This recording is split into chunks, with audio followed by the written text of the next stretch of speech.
கணவன் வர வேண்டும் அப்படி என்று 48 நாள் கௌரி பூஜை செய்து வருகிறான். கட்டிய கணவன் நான் வந்துட்டேன். இதுக்கு மேல இவளுக்கு சிவன் பூஜை அத்தனை ஏண்டா இதுக்கு மேல என்ன சிவன் பூஜை?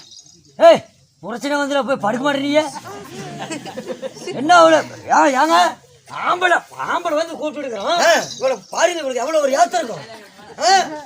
இந்த சிவனானவன் இருப்பது போல் அதை நினைத்து ஓம் நமச்சிவாய ஓம் நமச்சிவாயன் என்று சொல்லி சிவனையை நினைத்துக் கொண்டிருக்கிறான். அதனால் எப்படியாவது இவளுடைய பூஜையை கலைக்க வேண்டும். ஆமாங்க கலைக்கலாமா? கலைங்க